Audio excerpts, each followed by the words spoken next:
2 mois d'intenses travaux, la commission ad hoc, chargée du contrôle et de la vérification des titres et occupations sur les anciennes et nouvelles dépenses du domaine public maritime, remet ainsi au président de la République son rapport avec un état des lieux détaillé. Plusieurs irrégularités sont notées sur les 81 dossiers étudiés.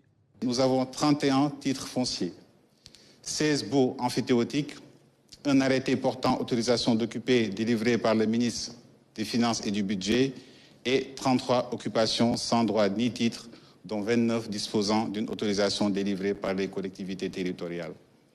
Il est également constaté que 41% des occupations du domaine public maritime sont irrégulières, dont 5% sans droit ni titre et 36% sur la base d'autorisations délivrées par les collectivités territoriales. Avec la volonté affirmée d'un changement systémique, l'heure est à la rectification et à la reddition des comptes. Une phase qui exige rigueur et fermeté. Elle devra se faire dans la justice pour qu'on ne porte pas tort à des personnes qui ont été lésées. Il ne s'agit pas de les léser doublement. Et pour ceux qui ont délibérément décidé de violer la loi, quelles que soient les motivations qui ont été les leurs, je pense qu'il appartient à cette même loi de se refaire respecter par le truchement de ceux qui en ont la charge et qui ont juré de la respecter et de la faire respecter. Des constats alarmants, notamment sur l'impact environnemental et socio-économique. Des irrégularités liées au statut d'occupation ou à l'usage et à la destination, mais aussi et surtout une défaillance des services de l'État avec des défauts d'autorisation d'urbanisme.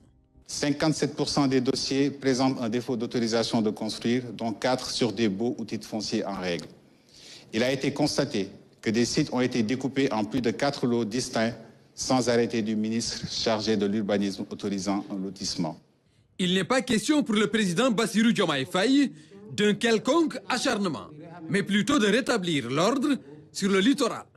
La preuve, le comité recommande la levée immédiate de la sommation d'arrêt des travaux sur 18 chantiers.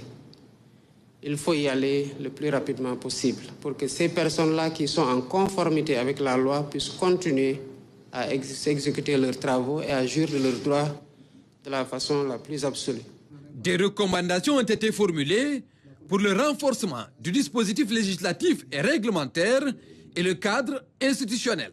Il me plaît aussi de relever que dans vos propositions, il n'y a pas que la régularisation, il y a aussi l'anticipation ou la prévention, parce que le domaine public maritime continue jusque au-delà de Guédiawaye et peut-être même sur toute la côte si on veut, la grande côte particulièrement. Je pense que pour ce qui est de cette partie du littoral, les mesures qui sont préconisées en termes de renforcement du dispositif légal, de renforcement du cadre institutionnel, d'aménagement ou de réaménagement doivent être étudiées le plus rapidement possible pour mettre en garrot à l'accaparement du littoral dont on prive ainsi les citoyens qui ont droit d'accès naturel au domaine public maritime. Un travail méthodique d'enquête sur la légalité et la légitimité du processus d'occupation du domaine public maritime. La finalité étant d'en faciliter l'accès aux populations.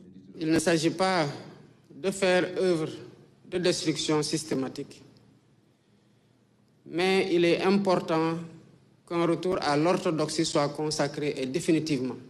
L'important, c'est que les citoyens puissent s'épanouir de ce que nous avons tous en commun et en partage. C'est de voir la mer quand on a la chance de naître dans un pays côtier.